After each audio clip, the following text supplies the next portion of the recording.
à leur famille restée au pays. De fait, ils passent souvent pour des gens âpres au gain et avares à la dépense. Globalement, c'était une bonne affaire pour celui qui voulait faire beaucoup de sacrifices. Ceux qui voulaient faire beaucoup de sacrifices disaient je pars 2 ans, 3 ans, je fais des sacrifices.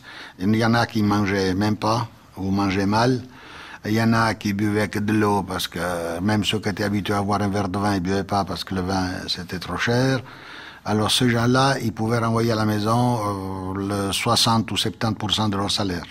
On ne voulait pas dépenser beaucoup d'argent, on devait acheter des meubles, on devait acheter des choses, on devait économiser. Et nous, la première fois qu'on a été au restaurant, toute la famille, c'était en 1970, mais en janvier, parce que ma maman a eu 70 ans, et pour finir, la famille, elle devenait trop grande pour venir chez moi faire son anniversaire.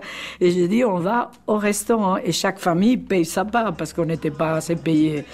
Et c'est la première fois qu'on a été au restaurant.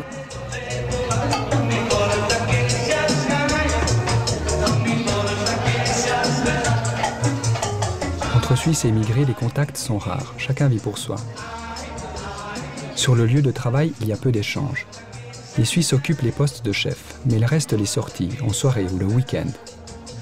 Les immigrés sont jeunes, ils veulent s'amuser, danser, flirter. On se bagarre aussi.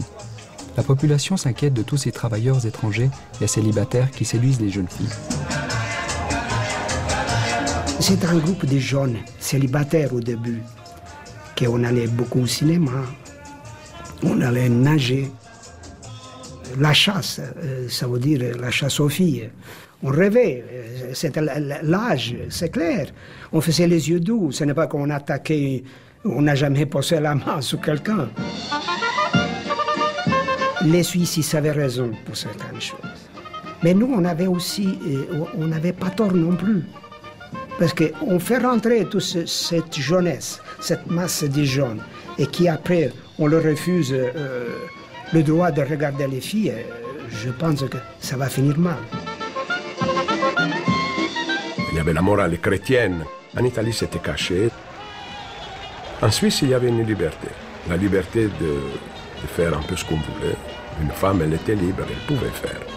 Elle se permettait aussi de dire qu'est-ce qu'elle aimait. Elle aimait le chocolat, elle aimait le chocolat. Elle aimait l'italien, elle le disait. Ça, oui. Alors, il y avait une forme de jalousie de ce côté-là. La première copine suisse, c'était une Josine. Ça, je me rappelle toujours parce que c'était la première copine que j'ai eue. Et puis, à travers elle, après, on a connu d'autres gens, d'autres amis. Et surtout qu'elle elle me donnait des cours de français. Elle me corrigeait chaque fois que je faisais des fautes en français. Mais j'ai eu de très bons rapports. Après, j'ai connu ses parents. On a eu de bons rapports avec les parents aussi. Ça a duré 2-3 ans, les 2-3 premières années que j'étais là. Au mois de juin prochain, je crois que personne ne l'ignore, aura lieu la votation sur l'initiative Schwarzenbach. De quoi s'agit-il exactement?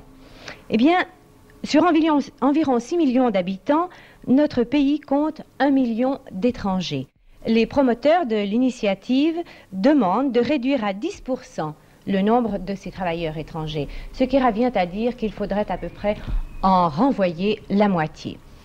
Bien sûr, nous autres femmes, nous n'avons pas encore le droit de vote sur le plan fédéral, mais ceci ne nous empêche pas de prendre conscience de ce problème qui est un problème en fait très grave. Les premiers mouvements d'opposition aux étrangers sont apparus au début des années 1960, en réaction aux accords d'immigration passés avec l'Italie et l'Espagne. Les syndicats se prononcent aussi pour un plafonnement des entrées de peur de la concurrence.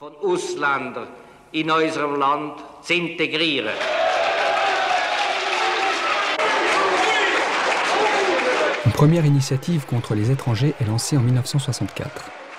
Elle est retirée en 1968 après que la Confédération ait durci les conditions d'immigration. Comme aucun changement n'est constaté, une nouvelle initiative est lancée par le député zurichois James Schwarzenbach.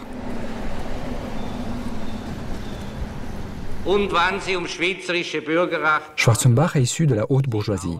Major dans l'armée, c'est aussi un intellectuel. un universitaire qui écrit des livres sur la poésie. Membre d'un parti d'extrême droite, l'Action nationale, il en est le seul représentant au Parlement fédéral.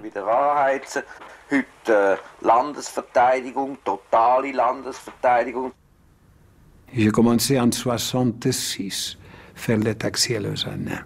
J'ai été un des premiers Espagnols étrangers qu'il y avait. Et on n'était pas très bien vus, je dirais. Il y a parfois... Et justement, c'est là que ça commence. Donc l'histoire de Schwarzenbach, alors là, ça dégradait un peu le contact. Mais c'était quelque chose qui mettait une méfiance envers tout le monde. Moi, j'étais très bien avec tous les collègues et tout, et du coup, j'ai douté. Je ne savais plus si c'était vrai ou pas vrai. Est-ce qu'ils m'aimaient vraiment ou est-ce qu'ils allaient voter contre?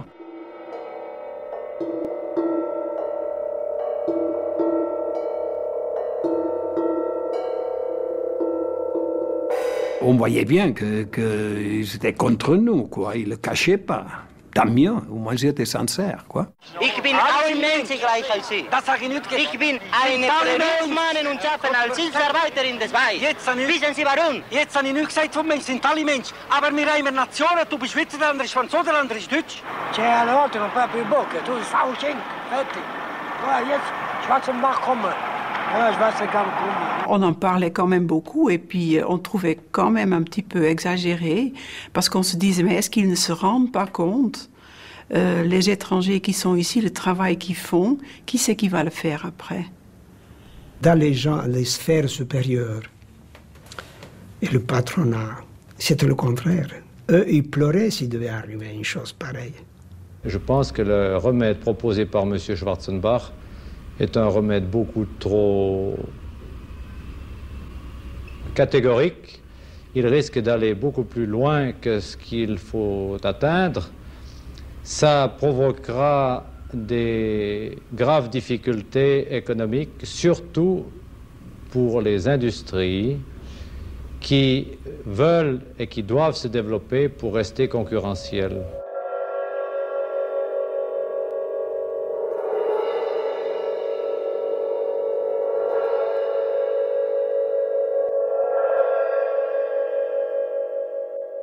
Ça remplit les journaux, les commentaires de cafés de commerce, oui. On en a parlé beaucoup des étrangers.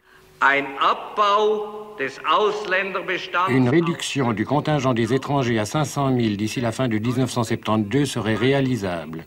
Elle représente le minimum indispensable pour freiner la surpopulation étrangère.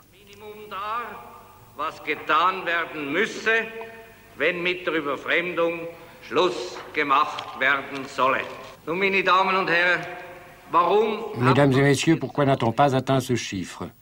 D'après moi, le Conseil fédéral a subi sans cesse des pressions économiques, hésitant constamment entre les mesures de réduction qui lui semblaient indispensables sur le plan politique et les exigences d'une économie en expansion.